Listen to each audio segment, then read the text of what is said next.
Welcome into this Monday. Monday. Jesus Christ. Okay. Pull your screen. Yeah, to you right there. Right here? Perfect. There you go. Okay. Sorry. We had a camera issue today. We're back to the old days of a clip-on camera. We're going to get it all worked out, but there was no way to get it worked out in the 2 or 3 minutes that we had this morning. I didn't mean to curse, and it's definitely not Monday. Welcome to the Thursday edition of the Oxford Exxon Podcast. Chase Parham, Neal, McCready, Clark Ford studio here this morning. Yeah, the picture is a little different in it. Okay, whatever. We're getting through it. We're going to get through it. It's better than it could have been, or what we thought it was going to be there a second ago. I'll get Caroline over, and we'll get it all worked out. Yeah. Yeah, it might help too. I'll lower my angle a little bit. So anyway, sorry, we're all over the place. Yeah, it's not Monday. It is Thursday. First of two shows here with you. We'll be back for Hand Raised Guys tonight. What to talk about? Well, I'm not high. I'm a little high strung. I don't think I'm anywhere. Neal's over here delirious. I'm a little high strung. I don't really know what's going on. So anyway, we'll see where the show goes. Show brought to you every single day by the Oxford Exxon, Highway 6 West in Oxford. Sorry.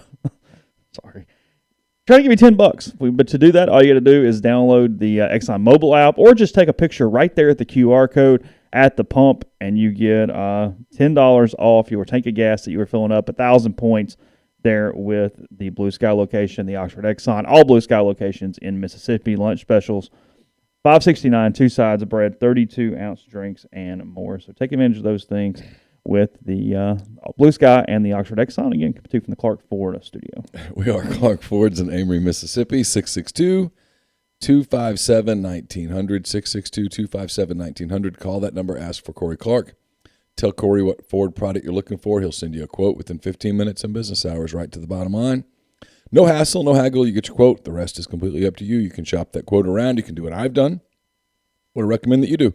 Let's hop into a Clark Ford today. 662-257-1900. Guest, join us on the Rafters Music and Food Hotline. Rafters Music and Food on the Square in Oxford. Also in New Albany. Great burgers, po' boys, appetizers, beer selection, full bar, and more at Rafters Music and Food on the Square in Oxford and New Albany. So, plenty of places to start. We will at least begin with a little basketball to get it out of the way, because otherwise I might forget, and who knows where things go. I mean, yesterday we went into Ted Lasso and Betty White, so who knows with today. Ole Miss, valiant effort last night, losing 66-60 in overtime in Knoxville. They led for 75% of the game, the live stats tell me. I know most of the time the Rebels were ahead. It was their SEC opener. It was an abomination of a basketball game in a lot of ways. Ole Miss had 27 turnovers. I think Tennessee had 19 turnovers.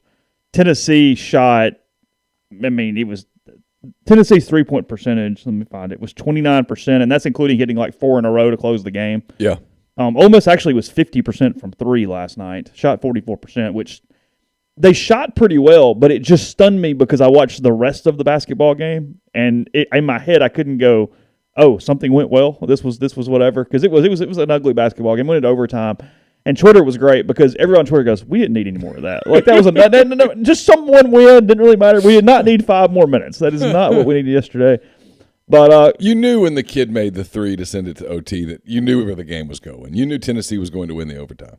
The play for Ole Miss that will frustrate them until they get over this one will be Luis Rodriguez shooting the 3 with 13 seconds left, I think is what it was, when you had the ball to take last shot. Because, quickly here, we always talk about analytics. If you hold it, if you make the shot, you win. Even if you hit it, they're going to get a shot to go back down, set up their offense, run the thing. It made zero sense. Once Ole Miss got possession back there with enough time to run out the clock, you had to hold for final possession because – let's be honest, you are not winning that game in overtime.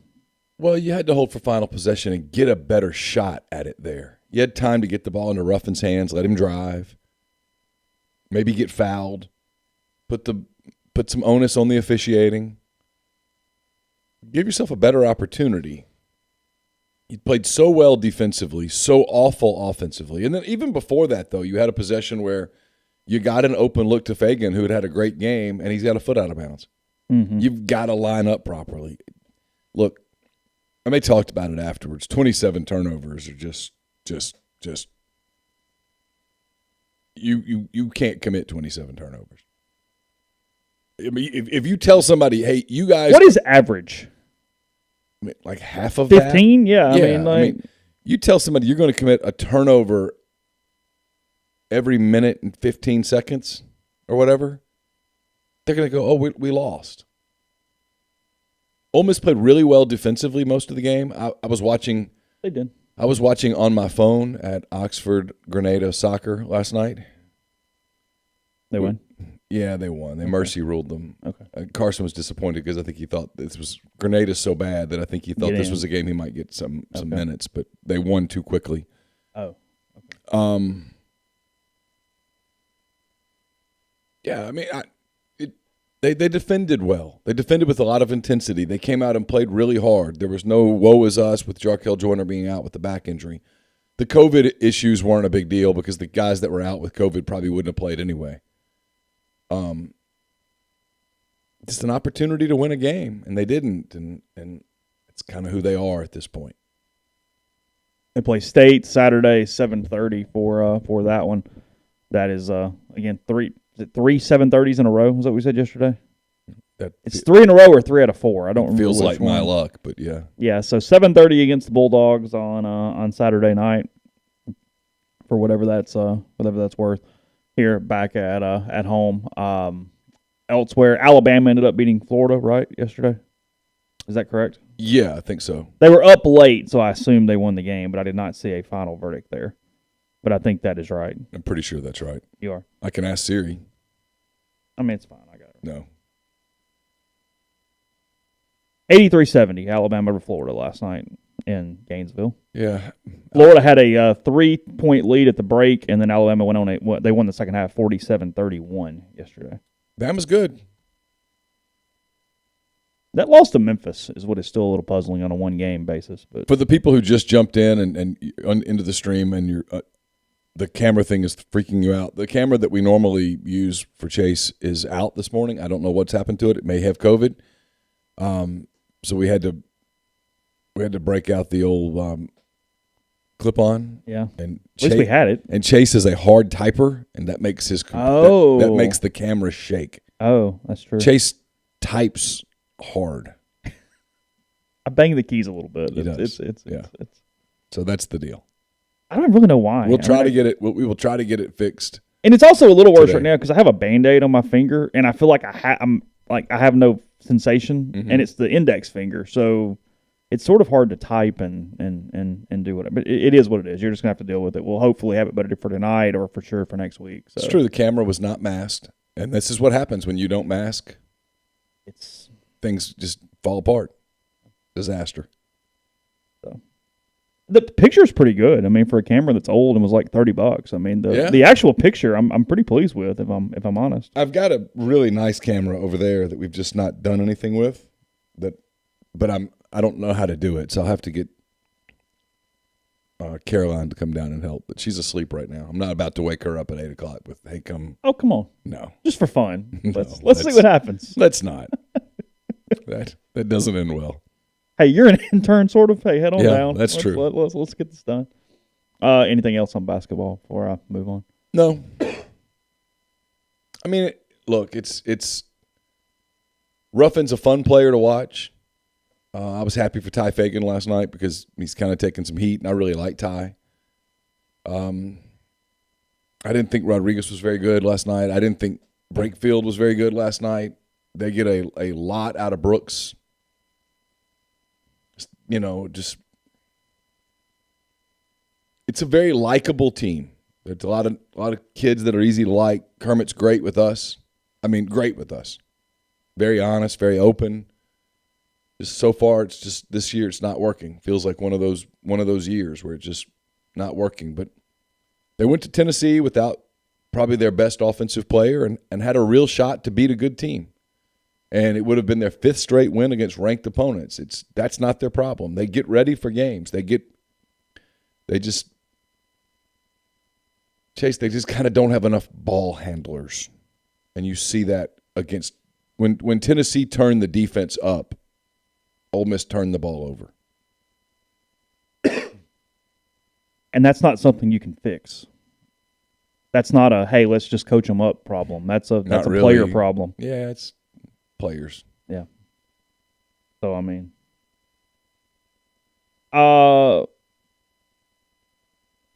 So, just a quick thing here. Not going to spend any time on this. And we talked about this a couple weeks ago, but I noticed this morning when I was doing a little bit of prep is that Todd McShay put out his 32 prospects for the class, which I guess would be equivalent to first rounders, but it's not.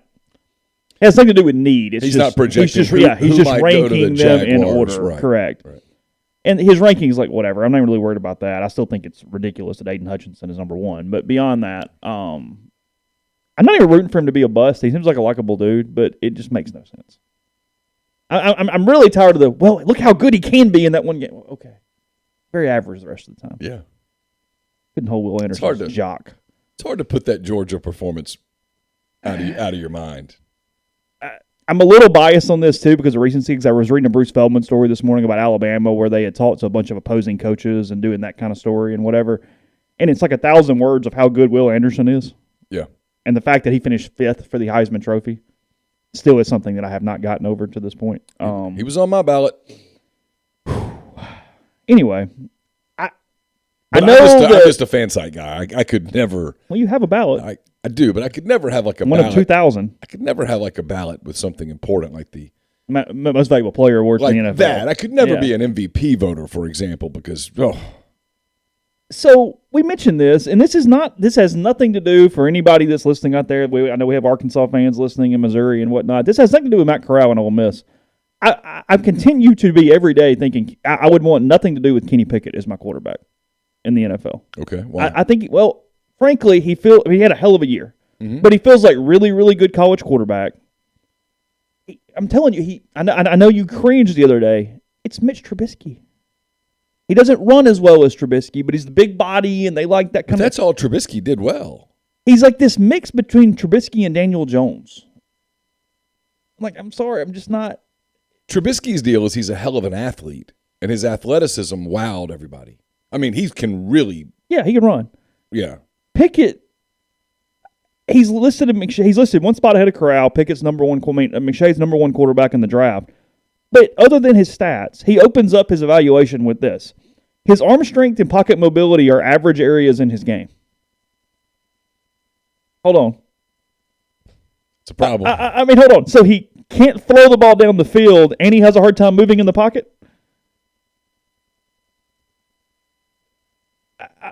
I'm at a loss here. I just don't know. The upside does not appear. I mean, look, and I know he's going to be a 9-time All-Pro, and we're going to play this clip over and over and over again for years. But it doesn't make sense to me.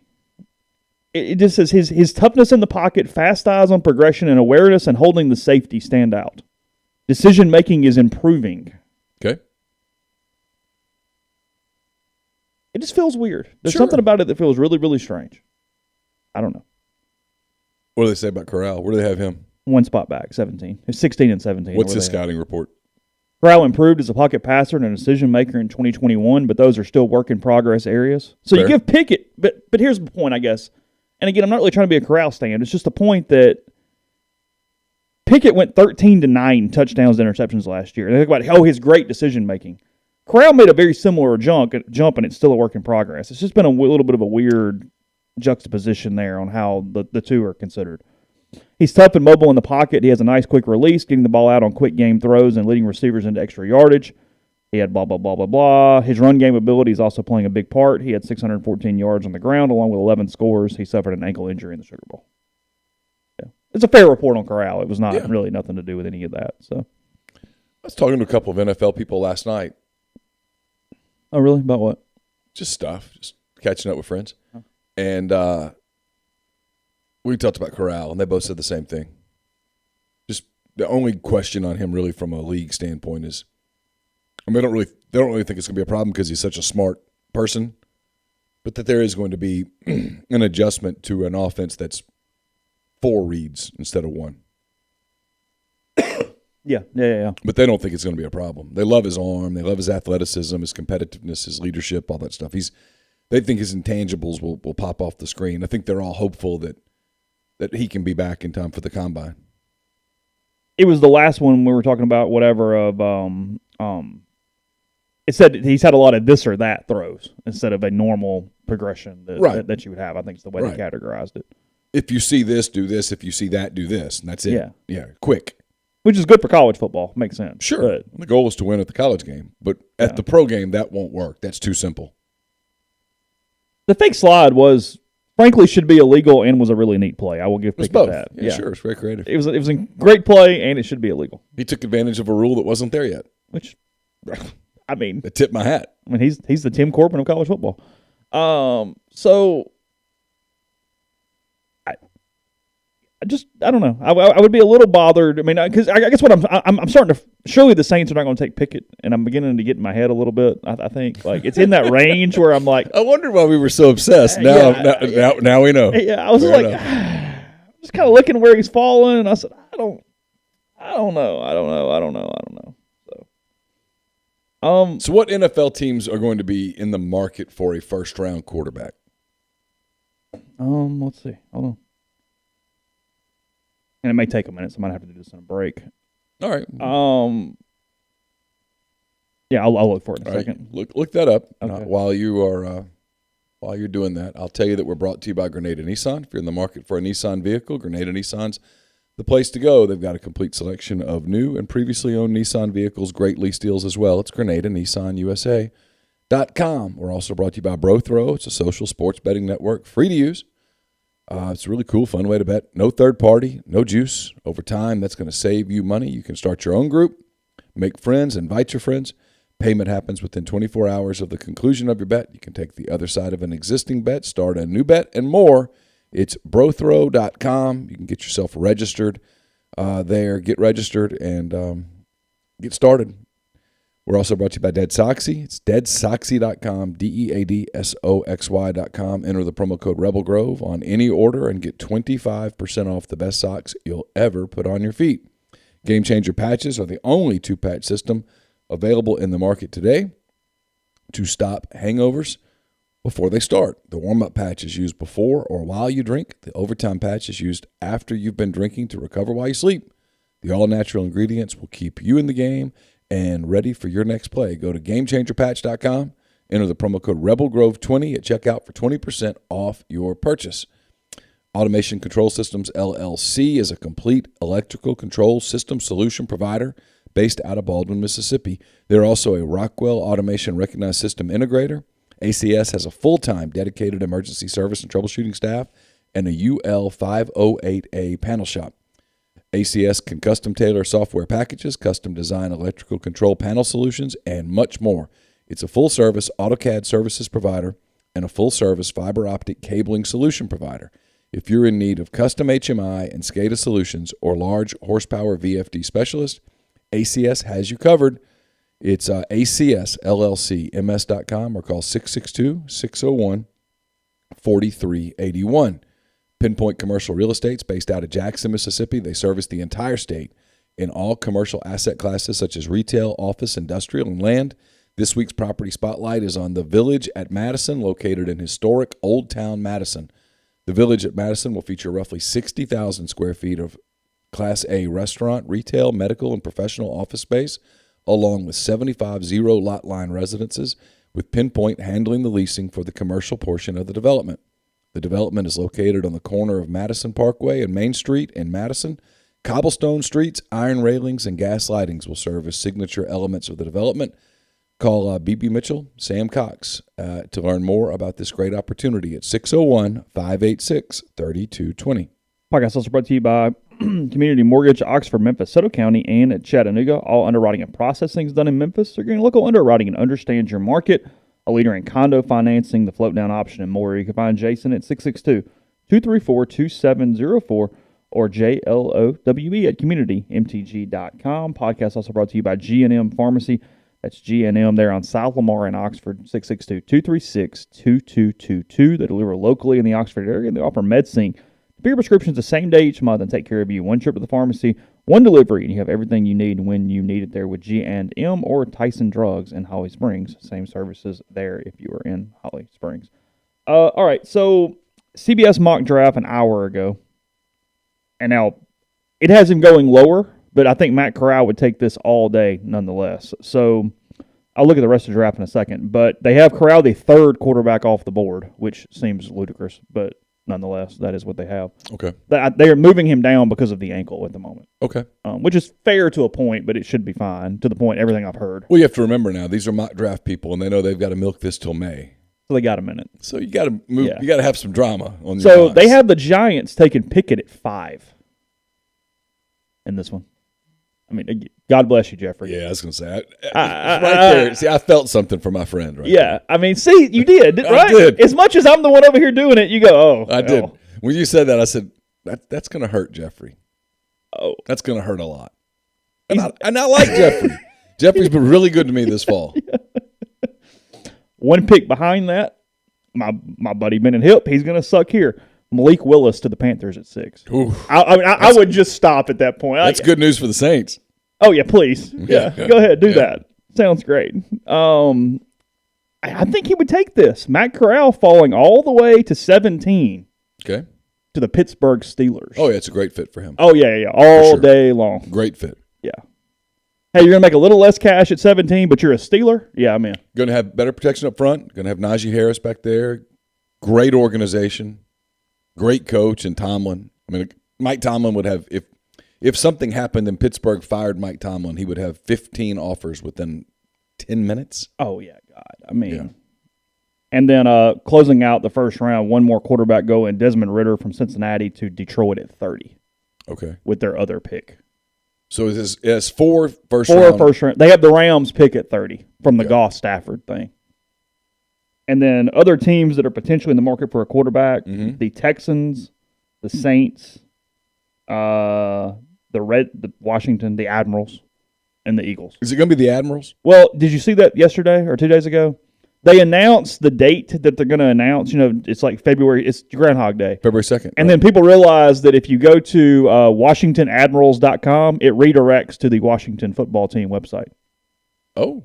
So, now, look, somebody else could be playing a joke and could have just done that. But that's at least a thought. What's the mascot for an admiral? Is it one of? The problem is it almost kind of looks like a patriot a little bit, doesn't it? Like, yeah, it's a little bit of a sailor kind of. What do you do? Like break out the Vanderbilt Commodore and let him run around? You could play Parham. Vanderbilt doesn't need him. That's true. I mean, he doesn't really have to blow that horn at Vanderbilt very often. They can find to fill in. So Matt Brown says, I need Jeffrey on the pod as soon as that happens. I mean, can we do a live show when we know that's coming? You know what? An NFL draft live show would actually be kind of fun. Yeah, you're just hanging out. I mean, we do a Thursday night show anyway. Yeah. Let's try to do that this year. That'd be fun. Okay. That's all good. It got mentioned in the stream. God, that's a good question. If the Saints take a quarterback that's not Corral, who am I less pissed off about? I think I'd rather have Willis than Pickett. I don't know. I do. Neal's always this close to the camera. I have a different camera, Chet. Chet missed the first announcement. Yeah. The regular camera is out. We didn't know it until just a moment ago, so we had to scramble. We'll have it. We'll try to have it fixed, but it's not fixable at this very moment. Yeah. What do you think? I mean, I know it was a joke, but in all seriousness, Barney Farrar's show cause is up. Matt Corral quote tweeting yesterday about him. Obviously, very well loved with the players. Mm-hmm. There's a GM job open. It's not going to happen, but I'm having a hard time understanding why it doesn't happen, if I'm honest. I mean, look, I'd be thrilled for my friend Barney Farrar. Can we put that back in like 16? Can I move a quote back like 6 years and go, hey, Neal in 2022 is No, let's do this. No, I know. Let's do this. Barney Farrar was told by people, I know, certain people, what an asshole I was. That I was out to get him. I was this, that was that. And then the first time we had a conversation, he was like, oh. And then we kind of got to know each other. At the gym. Yeah. Got to kind of know each other. And as we did, we kind of became friends. And then after that, we became friends. Barney fell on the sword for Ole Miss. He followed the code. He did. He followed the code. That's the better way to put it. He followed the coaching code. He took it for Hugh. He did. When people say, how did Hugh Freeze not get hammered by the NCAA? Because Barney took the hammer. Yeah. That's why. Barney said it was I did it. I know better, but he did. Now, his show cause, is it over or is it just almost over? It's 5 years from the date. That was 17, so 22. We're getting close. We're right there. Yeah, so it's not quite there, but it's almost there, right? Yeah. It's there enough that it's over before a signing day, and even if you hired him, you would have no issues from that standpoint. You okay? Yeah. Probably should say that a little more believable next time into the microphone. Yeah. Would he do a great job? Yeah. 100%. Would he help? Would he help? And you know me now. I'm never going to be Mr. Mississippi Made. I'm never going to do that. I don't think that's who you have to be. I do think you've got to recruit better in Mississippi than Ole Miss is recruiting for this to really work. I do. I don't think Ole Miss is prepared today to be a national brand. You might get there. I want to make sure I'm doing this right where I don't upset people because I'm not trying to upset anybody. You can get there. I just don't think you're there yet, and I do think you have to climb a certain ladder to get to that place. And Barney knows literally everyone in Mississippi. Yes. Knows recruiting left and right, knows the program left and right. No, I'm not sure that – forget football. Yeah. I'm not sure that you couldn't drop him in a Walmart in pick your town. Picayune, and yeah. Yeah, and within 10 minutes, he could have 15 people that he's like, oh, yeah, I knew. Yeah, he knows everyone. He also knows where every bone is buried. Yeah. He's got it. Do I think it happens? Probably Optically, not. It doesn't happen, but I'm telling you, dude, of all the options that I've heard as even potential possibilities, it's a no-brainer. Sure. Oh, listen. From a straight tangible what you bring to the job, not even. Well, like the other name someone mentioned Austin Thomas yesterday, who LSU fired. Well, Ole Miss was whatever with him for at one point. Yeah. Nothing against him, but what does he bring to the table other than he's been looking at the kids? See, the other thing with Barney is I think Barney's a really good talent evaluator, and he's great at. And this is going to help us segue into something. Okay. What Barney is great at, and I do mean great at, yes, is talking to people. And at the end of the day, and Chet's going to say this is me talking down to people. I'm not talking down to people. I'm trying to explain this. There's a tendency, and we do it too, to look at these football players and see just football players. We see height, weight, body type, 40 time. We said the robotics of it. Yeah, we see football players. But the one thing that you are reminded of when you go to like one of those junior day things and they check in is there's a mom and a dad and a grandmother and all that stuff that have gone to all of these games and camps and stuff. And this is a big decision. Because when you get to a point where you're a kid who's got offers from, let's say, Ole Miss, Mississippi State, Auburn, Tennessee, LSU.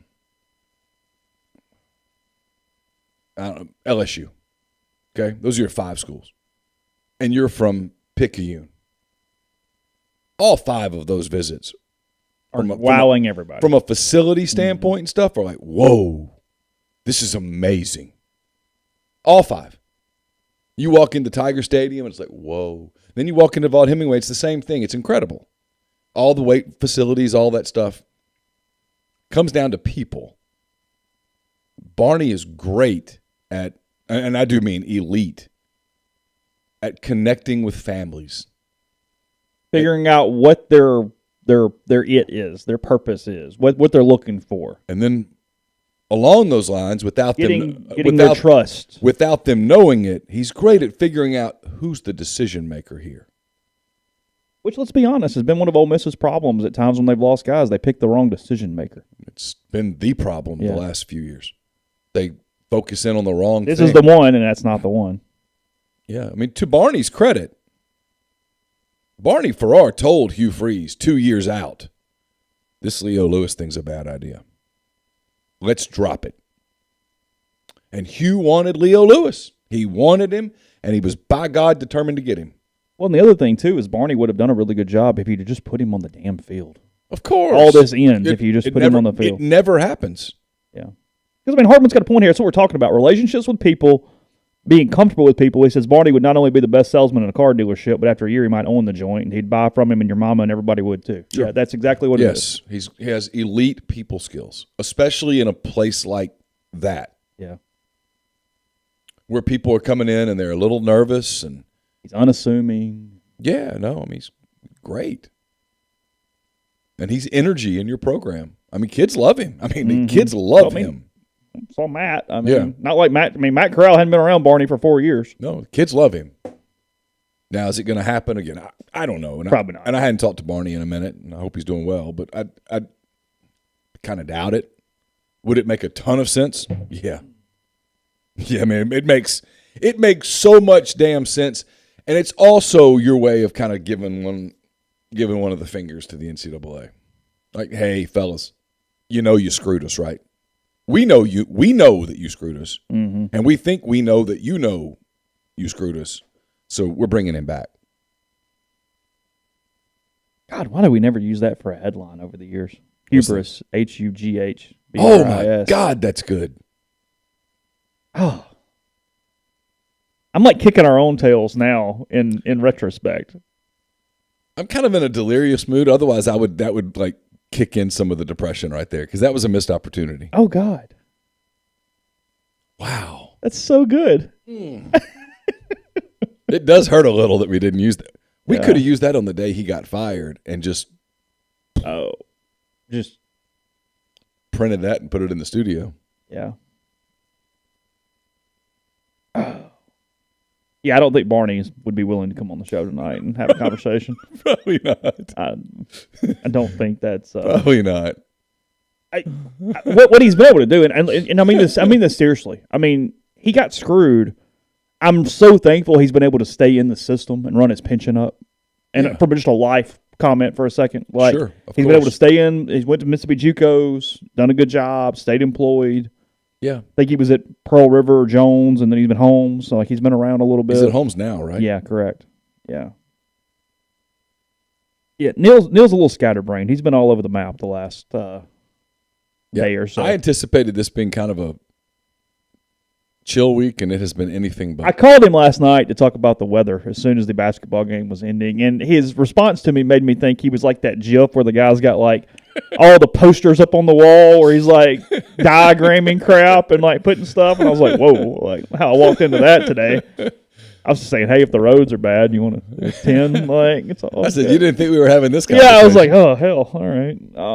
So, yeah, I'm not predicting anything else on Zach Evans. I don't know. I refuse. I'm done. I'm just going to update the story each day.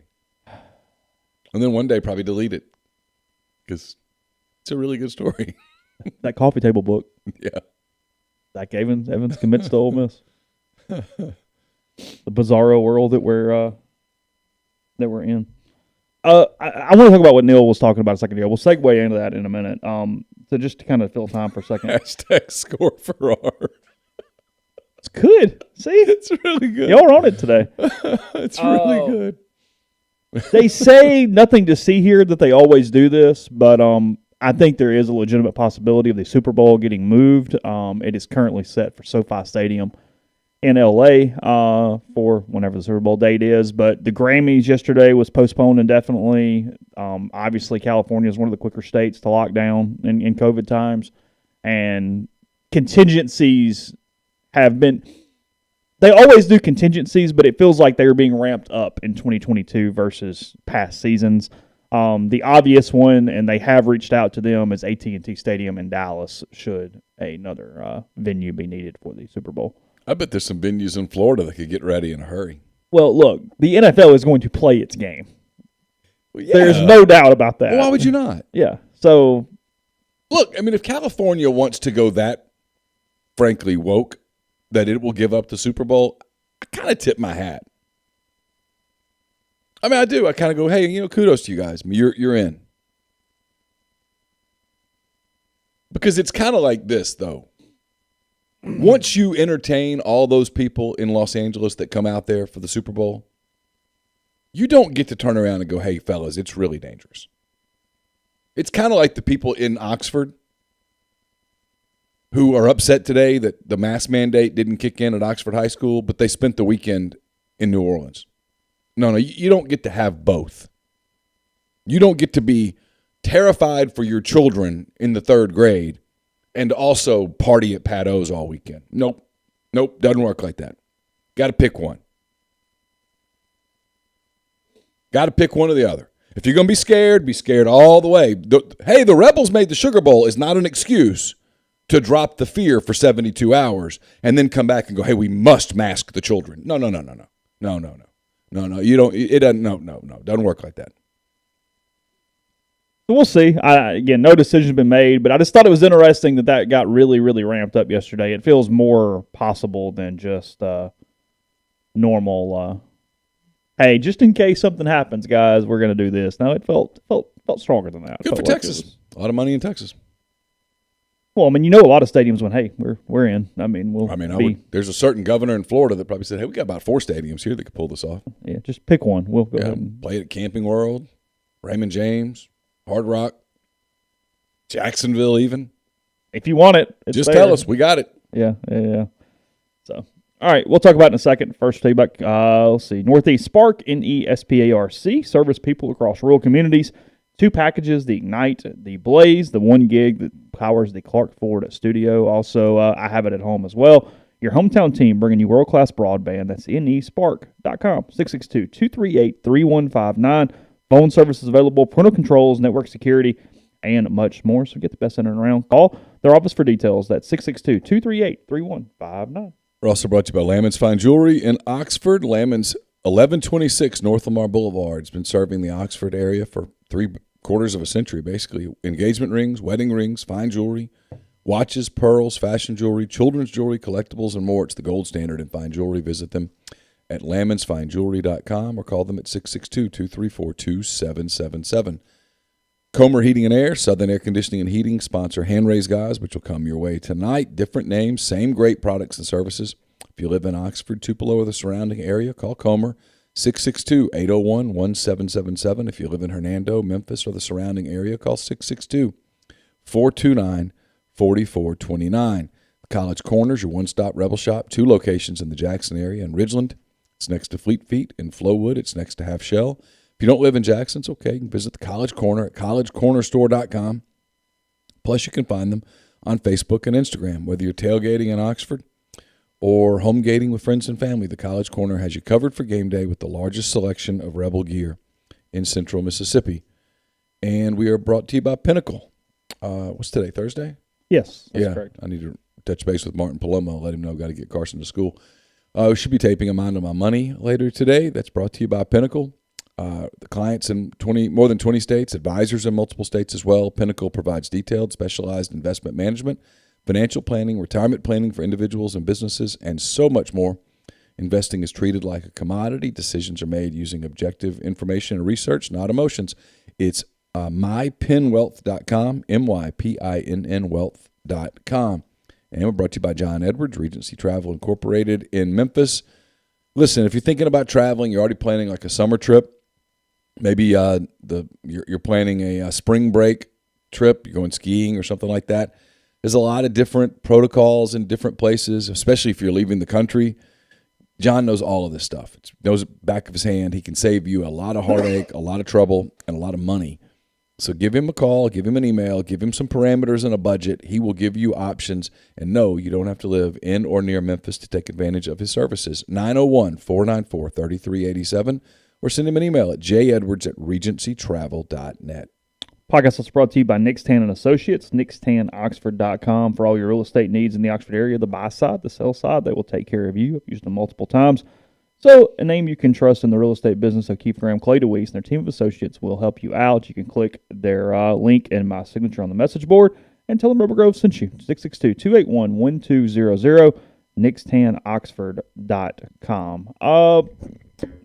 guess a couple different ways to set this up, but kind of what are you thinking? I'll let you kind of start us off. So we get a lot of people asking.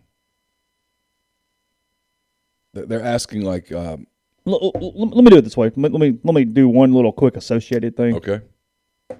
I know that there was tons of stuff on our message board. I know that it got reported or posted elsewhere yesterday.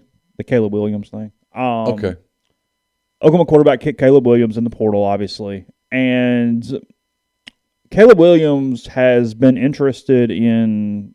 I mean, I can verify myself 5 to 8 schools for sure. It's a decent list that he's reaching out to, at least seeing what's up. I mean, because look, Caleb Williams jumped into the portal to see who was offering the best NIL deal for him. That is what Caleb Williams was doing. Not saying that's all that's there, because I saw the Eastern Michigan booster said he'd pay him $1 million. But within reason, which how is that not a penalty? Because that's a recruiting inducement. Well, it's interesting. Go ahead. Yeah, but I don't want to let's forget Eastern Michigan for the moment. So anyway, to the best of I know that Ole Miss has spoken to Caleb Williams multiple times, being Lane Kiffin, Charlie Weiss Jr., recruiting him. Ole Miss clearly, I mean, if Caleb Williams wants to talk, Ole Miss is going to talk to Caleb Williams. Sure. I was told yesterday that Ole Miss has the ability to meet his NIL number, that finances is not a problem in the Caleb Williams sweepstakes. I had a friend mention it this morning. I think it's a good word for it. What's happened because of the lack of NCAA protocols around recruiting and the ability to make it recruiting inducements with the NIL is that it's no longer recruiting, it's an auction. This is the word that was said to me this morning. Without you and I even communicating, that's the word that I typed earlier today. Oh, did you really? Yeah. Okay.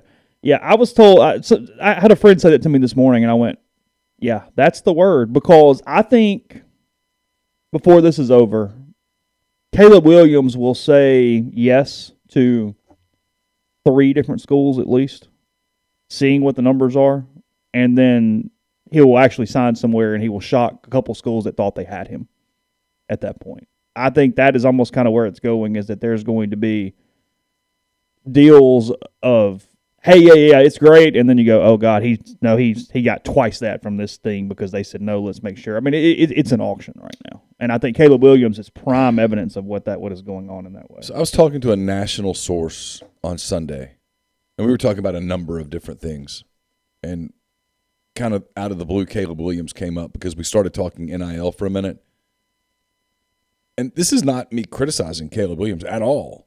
I mean, hey, get what you can get, man. Because there was this assumption that Caleb Williams would just go to USC. And I still kind of think at the end of the day he might go to USC. Mm-hmm. But the fact that USC isn't publicly jumping in doesn't mean a damn thing to me. But that was the word that was used. It was his dad has basically put up a sign.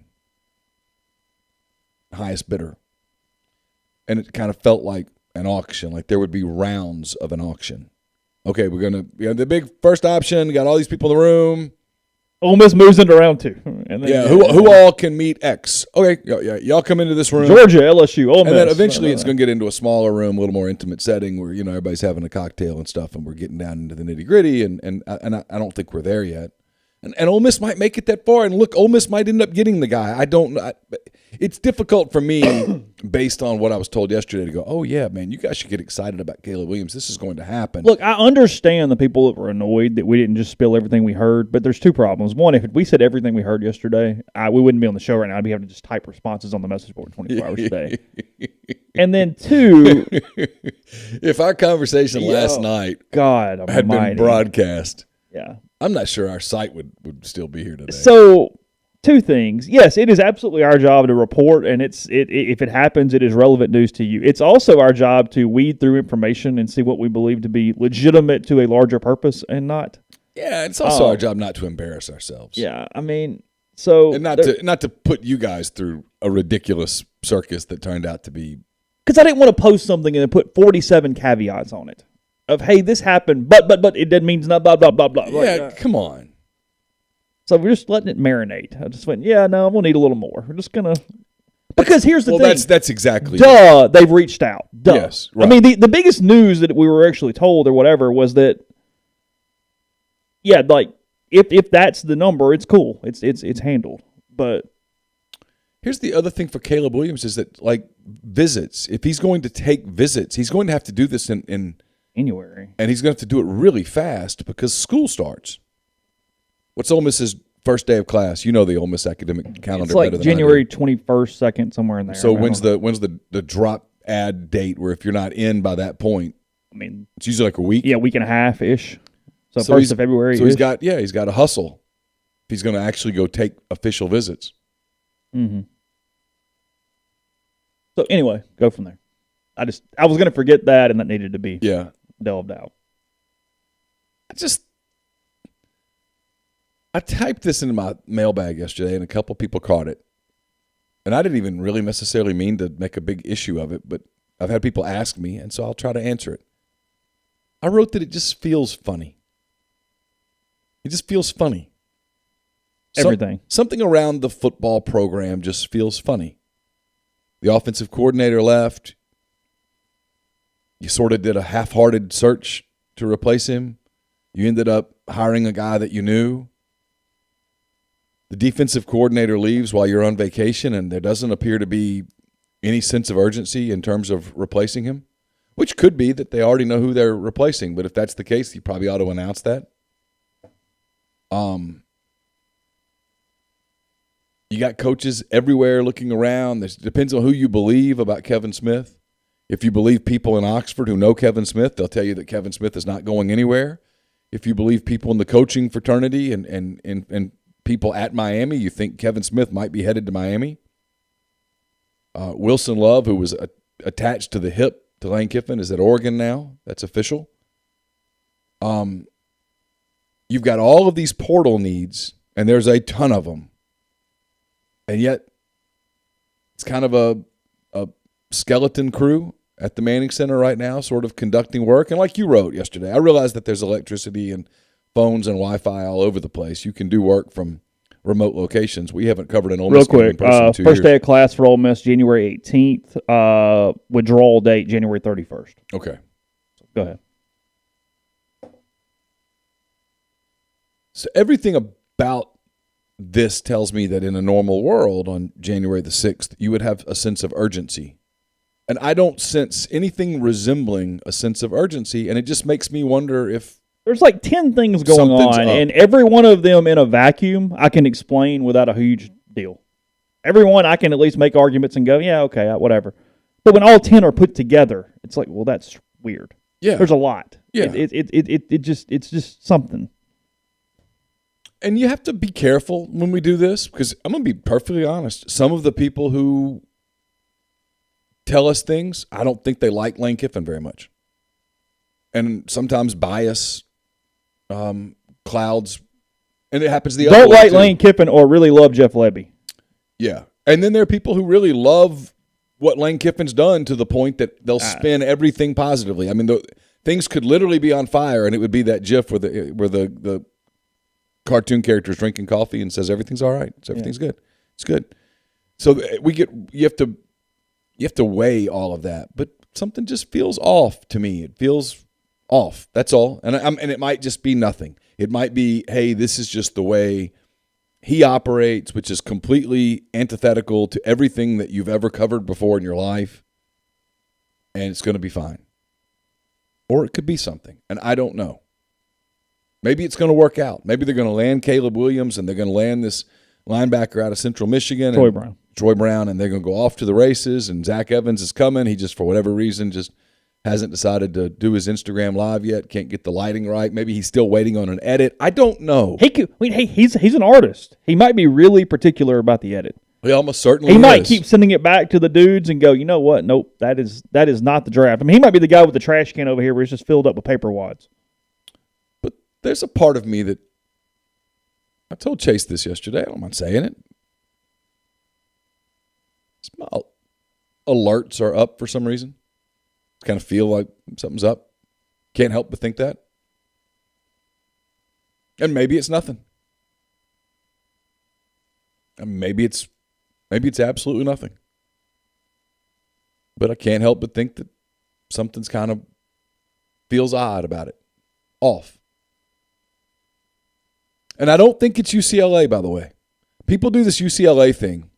Number one, that hasn't happened yet. And most people think when that gets to nut cutting time, that UCLA is going to cave and they're going to give Kelly what he wants. That's what most people believe.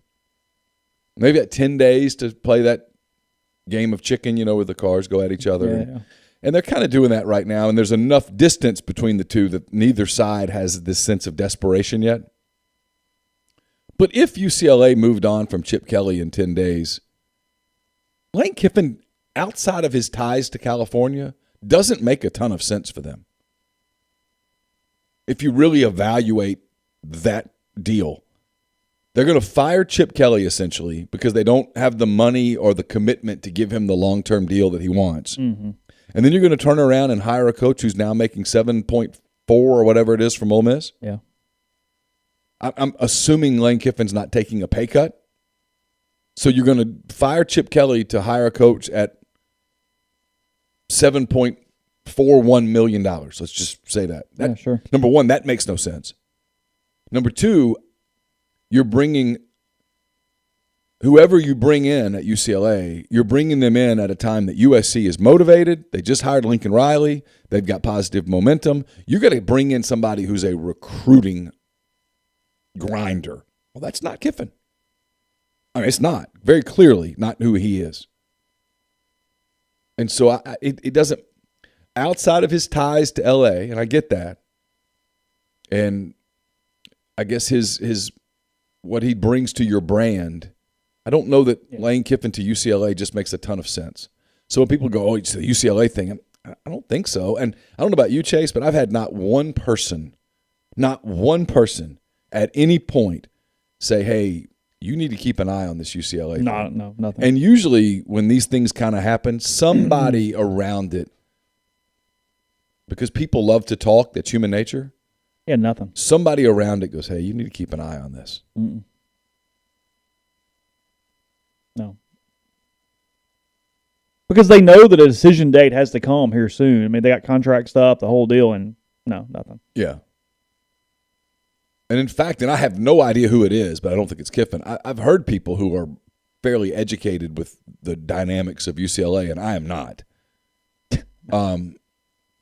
say that they think UCLA has somebody in mind. And based on what I've heard, it's a younger, cheaper, hungrier person. Because you better hire a grinder. Could they get Wilcox? He would make some sense there. He would make some sense there, and he might do a good job there. Knows the league, is a grinder. It's a better job than Cal. Yeah. Cal's a terrible job right now. Yeah. Cal's an awful job right now. Maybe the worst job in the Big Power Five. Oh. It's in the mix. Yeah. Probably fair. I mean, I'd rather coach Arizona right now than Cal. Oh, yeah, no, not even. And Arizona's an awful job. They suck. Trying to think of a worse job. I mean, Vanderbilt's a really bad job. Washington State's a bad job. Yeah, but people have won there. Yeah. And the guy that's there right now is doing a pretty good job. Well, they just hired him because they fired the other guy for Yeah, COVID. but Rolovich was doing a good job before the whole vaccine same. thingy. I know this is true to a point, but I do think it's overplayed a little bit. Chet makes the thing, and I mean, I'm not picking on him because people have a lot of this thought. They said Oxford elites don't like Kiffin because they can't name drop him as sort of access. There is some truth to that. There is a truth to that, Sure. but it goes beyond that. It does. Any school in the country is going to expect, because Saban does this at a really, we always talk about Saban because he's the gold standard, not because you should compare everybody to Saban necessarily.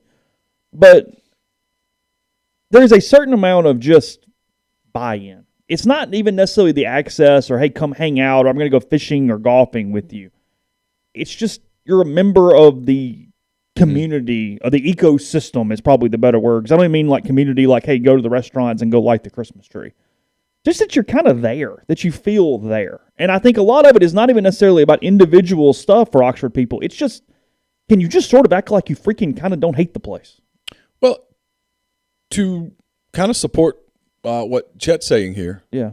When Saban first got to Alabama, this exact same deal was there.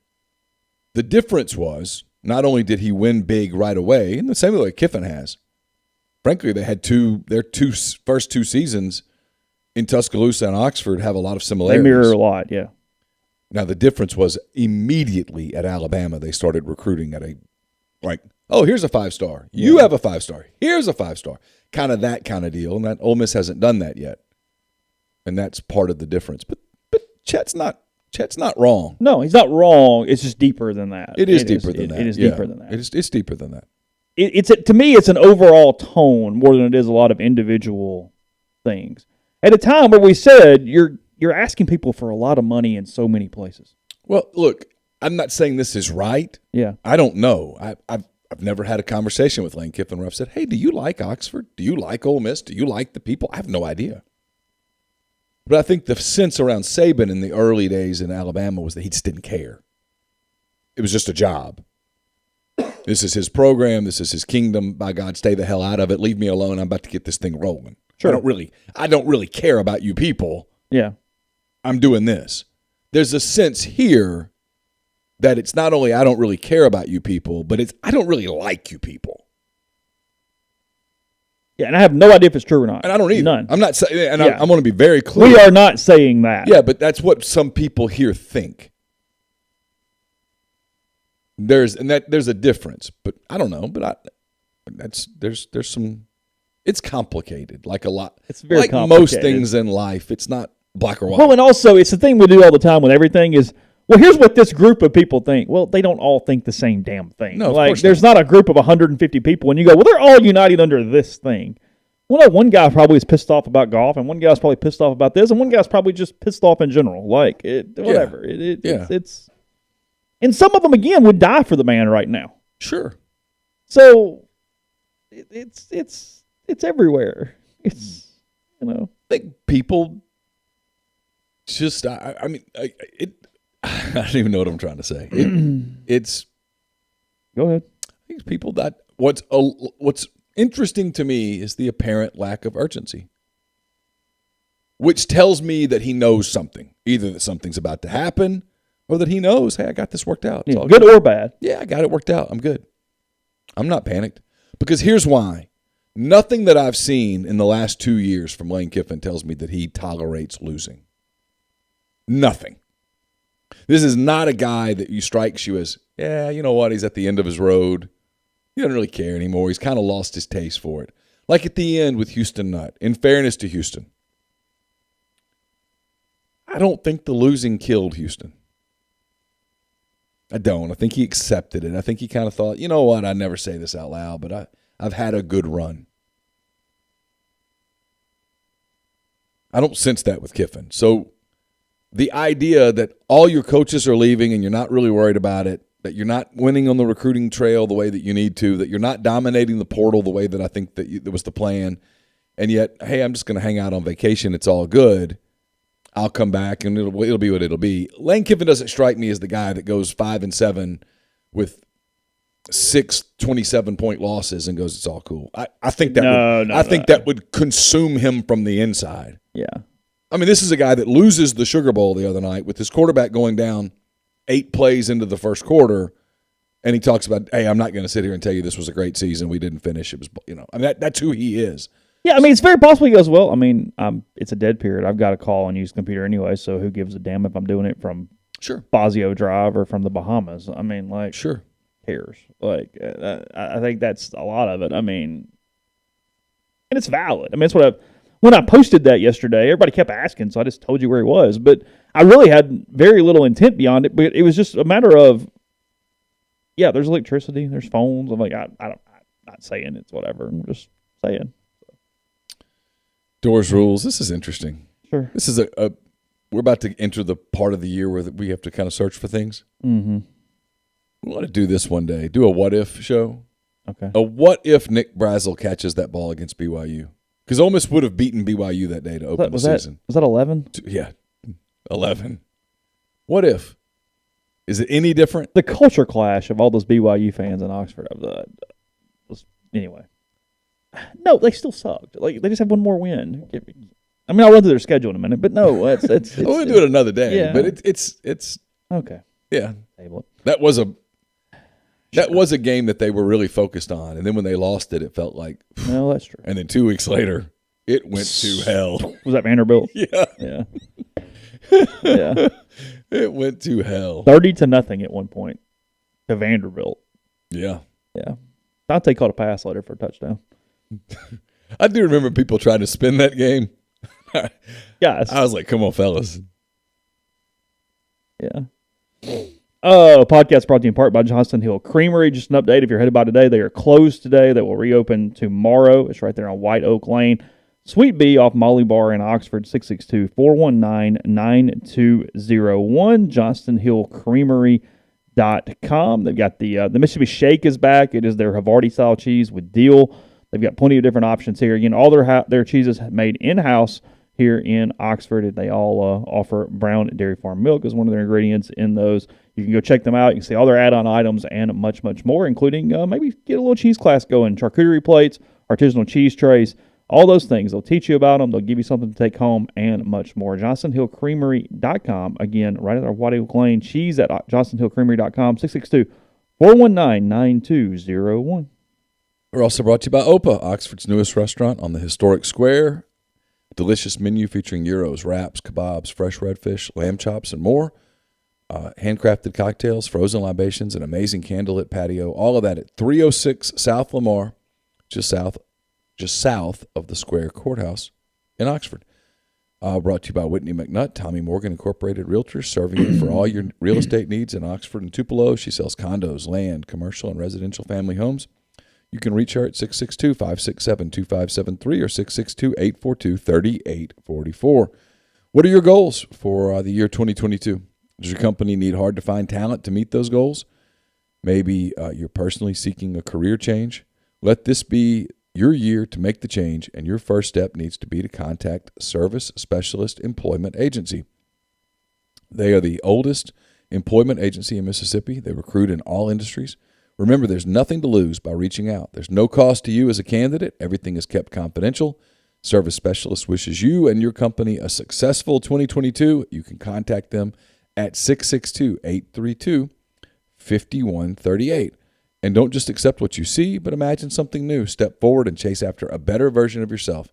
Every day, Corinth Dental is helping people reinvent themselves one smile at a time. Dr. Bubba McQueen, Dr. Jenny Beth Hendrick are devoted to restoring and enhancing the natural beauty of your smile using conservative, state-of-the-art procedures, including Invisalign.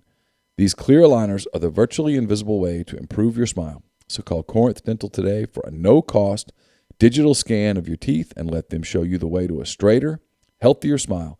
12 months, no interest, no down payment financing available at corinthdental.com. So we talked about, maybe we didn't, I don't know. Maybe you and I were just talking about it off air. I don't remember what gets recorded and what doesn't. Thank God what doesn't get recorded. No doubt. There was about 30 minutes last night. Woo. All day yesterday. Yeah. I mean, that's a good point. Because I was busy doing something, and Neal calls me, I don't answer, and you're like, send me a text immediately. I'm like, what the, like, somebody die? I call you back, and you're like, who's, blah, blah, blah, blah. And I was like, you're like, oh, hell, like, whatever. And I was like, okay, like, whatever. Chill out. Aaron Rodgers. Yeah. He's been obviously in the news pretty good this year. He's played fairly well. You know, golf has that player impact program where they hand out all the money for just being known in the social media space. Aaron Rodgers would win all the money right now because he is the most known player by far in a social media space. Absolutely. Having a great season. So the dude for ProFootballTalk.com, his name is Hub Arkush, Chicago-based reporter. Mm-hmm. He has one of the 50 votes for the Associated Press Most Valuable Player Award. So he's a big J journalist. Big J journalist, except for he works for, Pro Football Weekly, not Pro Football Talk. Pro Football Weekly, and then he is a Chicago area media, does some other blah, blah, blah. So, he was on 670 The Score. He was on 670 The Score. Mm-hmm. That is correct. Yep. And I'm looking for his exact quote. I had it here. I just have to find it. His exact quote is this. It says, I don't think you can be the biggest jerk in the league and punish your team and your organization and your fan base the way he did and be the most valuable player. Has he been the most valuable on the field? Yeah, you can make that argument. But I don't think he's clearly that much more valuable than Jonathan Taylor or Cooper Kupp or even Tom Brady from where I sit. The rest of it is why he's not going to be my choice. He adds, I just think the way he's carried himself is inappropriate. I just think he's a bad guy, and I don't think a bad guy can be the most valuable guy at the same time. Aaron Rodgers yesterday, he is asked about it during his media conferences, which have become must-viewing. I mean, we talked about this last week, just kind of in passing, that I feel like Rodgers has shied away from nothing, and every single week has been something of at least note. As of course, he sits there, he listens to the questions, and then he answers them, and it's great. And he has the ultimate capital to do that because the Packers will go, "Hey, you're throwing touchdowns. You say whatever the hell you want. All good." Which, not to get off the thing, it's what so many people miss about life. Not even college, not even professional sports, but life is the better you are, the more shit people put up with. If you're just barely hanging on, yeah, you can't do any. That second string quarterback, yeah, you're cut if you even look right. Aaron Rodgers, I mean, it'd take a lot right now for Green Bay to go, you know what, that's too far. His too far is way over there at this point. So Rodgers says, I think he's a bum. That's how he begins his thing. I think he's an absolute bum. He doesn't know me. I don't know who he is. No one knew who he was probably until yesterday's comments. I listened to the comments, but to say he had his mind made up in the summertime, in the offseason, that I had zero chance of winning MVP, in my opinion, to exclude future votes. His problem isn't with me being a bad guy or the biggest jerk. He doesn't know me. His problem is that I'm not vaccinated. So if he wants to go on a crusade and collude and come up with an extra letter to put on the award just for this season and make it the most valuable vaccinated player, then he should do that. But he's a bum, and I'm not going to waste any time worrying about that stuff. He has no idea who I am. He's never talked to me in his life. So the reporter has subsequently come out with an apology. He has, yes. He has backed off in a number of ways. What I find interesting about this, and it's why, in a lot of ways, I don't think that that's why I don't think media should have votes. I don't really care who votes, but I think it's dumb if we put a lot of importance on media voting for things. It's ridiculous. There are biases and there's all sorts of stuff in a ton of ways that makes no sense. So it's just the funny part of this is that suddenly this is, as they said in the stream, humanitarian award. Because look, there's good guys and bad guys in football and coaching and journalism and weathermen and garbage collectors. I mean, it pretty much runs the gamut of good dudes and bad dudes all the time. If we're starting to hand awards to people who present as really good people, then we're changing a lot about awards in general. This is completely and utterly stupid. It's why Kurt Schilling's not in the Hall of Fame right now. We've now jumped the shark on combining charitable endeavors with your athletic abilities to do whatever it is that you're being for at that point. Our field sucks. That's fair. The media sucks. Aaron Rodgers said months ago this was going to happen, and then it happened. He's still going to win. Well, I mean, I would certainly hope so. He's the most valuable player of the league. Take Aaron Rodgers off the Packers, and good luck. I would vote him 1 and Cooper Kupp 2. Yeah, I don't even – my ballot would just be Rodgers. Yeah, Jonathan Taylor's had a hell of a year. Sure. But he plays the hardest position in probably professional sports. And maybe professional sports. And he excels at it. He's taken a team that's good. If you took him off that team and put an average quarterback on that team, they'd be average. Mm-hmm. He's great. And he's exactly right. The reason that reporter is upset is because Aaron Rodgers is not vaccinated. And I said this on Twitter yesterday. As a Cubs fan, I hope that somebody punishes Cubs fandom the way that Aaron Rodgers has punished the Packers. Please. Carlos Correa, if you want to punish us this way, I'm in. This is insanity. Frankly, the guy should lose his vote. Should take it away. Actually, my gut is he ends up voting for him now. Oh, no. You don't think so? Oh, no. The way he apologized and came off yesterday? Oh, come on. Ian Rappaport yesterday about Novak Djokovic. Well, you could get vaccinated.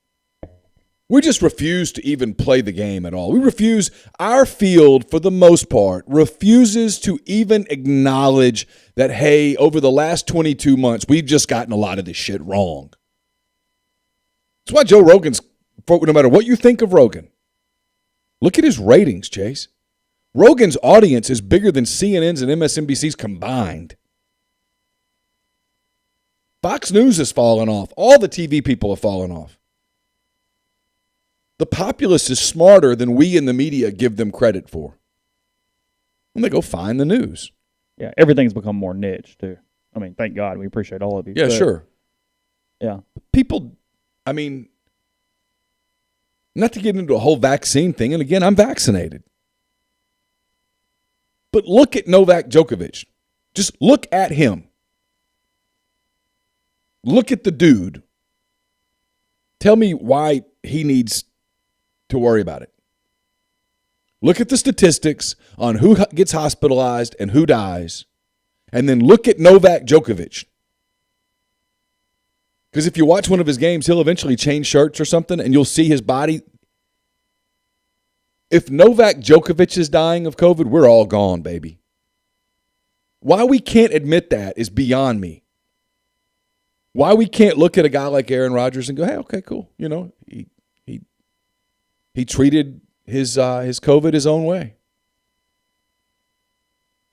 Aaron Rodgers, how old? 37? We looked this up the other day. He was a little older than I thought he was, but sure, that sounds good. Aaron Rodgers is very fit, takes great care of his body. 38. 38 years old. He and I share a birth. We were born the same day. Well, he's born the same day. Because you're hundreds of years old right now. I mean, every day's your birthday. Yeah. I did not realize that. Okay. Aaron Rodgers is fine. We spend all this time gnashing our teeth about whether Aaron Rodgers, a 38-year-old, incredibly fit young man, gets vaccinated or not. What are we doing? That is we as a media revealing our total bias, our lean, and everything. And we're angry. Truth is the media got mad when Aaron Rodgers didn't get sick. That's the truth. When Aaron Rodgers got COVID and treated it his own way and he was fine, the media got pissed off. That's why they sat in there and said, oh, you know, he came in here without a mask. Stop. Shut up. The guy should lose his vote. But you're exactly right. This should be a call for the NFL to go, you know what we're going to do? We're going to start a committee of 50 former players and former coaches and let them vote on who the best player is. Mm-hmm. Who's the most valuable player? We're not going to do this with the media anymore. You're out. Yeah. I'll make a good point. Tiger Woods is technically a bad guy, but he's celebrated as a god. He was a bad guy at one point. I think he's actually been a hell of a redemption story. Sure. But from the lens of what everybody calls whatever, the morality of police. But when Tiger Woods was being a bad guy, so to speak, yeah, he was still the best golfer in the world. Yeah, still won. So would you if you were voting? Yeah. You know, did you not voting player of the year? I mean, why not? Yeah. I mean, because he was the best player. I mean, you're right. Look, Kurt Schilling's kind of nuts. He's nuts. Yeah. But Kurt Schilling had an MVP career. I mean, a Hall of Fame career. He did. Yeah. Steroid stuff, sure. I mean, because frankly, I'm the guy who thinks Pete Rose should be in the Hall of Fame. So I mean, I'm kind of liberal with my Hall of Fame votes, frankly. I mean, he has 4,280 and 56 hits. I can't justify Barry Bonds not being in the Hall of Fame. I mean, Barry Bonds was a Hall of Fame player. Yeah. Barry Bonds is a Hall of stupidity because he was a Hall of Fame player prior to the steroids. Yeah. But he's human. Yeah, sure. You know, he had a human moment when he saw McGuire and Sosa, two players who were nowhere near as good as he was, getting all of the attention. And he wanted some of that attention. Yeah.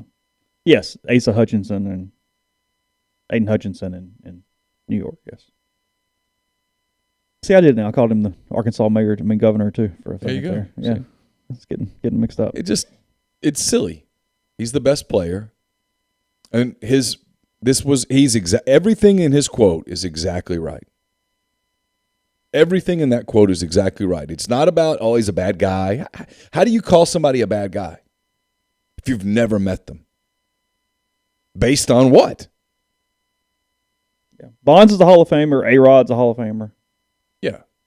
But I mean, seriously, based on what? Because I'm pretty good about this. I'll tell somebody freely, I don't know the guy. How can I don't know him. I might have a perception of someone, but if I don't know them, I've never had a conversation with. How could you say if you've never met Aaron Rodgers that he's a bad guy? He's a bad person. Based on what? This was all about his vaccination status. This, and he has a weird family situation. Okay, I'm not holding that against him. I'm not changing his football state. Like with most anything. I'm going to throw. I always say this when people are like, oh, like a couple gets divorced. There's two sides to that story. Mm-hmm. If you talked to both people individually, you would get a different picture of what happened. And then that's none of my damn business. What happened with Aaron Rodgers and his family is none of my business. It's not impacting me at all. And neither is his vaccination status. So when you're voting for the MVP, you should be voting for who's the most valuable football player. It shouldn't matter to you whether guys are vaccinated. And frankly, do we know for sure that Cooper Kupp is vaccinated? Did you see the needle go into his arm? Or are you just assuming that he was? I don't know. And here's the point. I don't care. Right. Because what we should know after 22 months of this craziness is that people like Cooper Kupp and Aaron Rodgers and Novak Djokovic, and who was the other guy you mentioned? Taylor? Jonathan Taylor. They're not dying of COVID. They're not. They're just not. Because if they were, if people like that were dropping dead of COVID, the worldwide panic would be completely different than what it is. Yeah. People wouldn't be cramming bars in New Orleans and all over the place at New Year's for bowl games and stuff. They wouldn't. If people like that, if dudes who look like Novak Djokovic were dying of COVID, we would all have a completely different view. But after 2 years, we now know that they don't. That was all about vaccination status. That was all about his political leanings, 100%. Anybody who wants to get mad at me and call this a political rant, go for it. I'm right. Hand raise, guys, to tonight. We'll be back with you 7 o'clock for that one. Whatever happens today, whatever you guys want to talk about, it's up to you. We'll be back with you for that. I think the weather's pretty good all day, but the weather's not good. I don't think we're getting a lot of freezing rain. It's going to clear out and just get cold. Yeah, it's just going to be cold. It's going to be all right. So hope all you have a wonderful day. We'll talk to you on the other side of that. Check rebelgrove.com in the meantime. Appreciate everybody in the stream and listening. And we'll see you again in about 10 hours.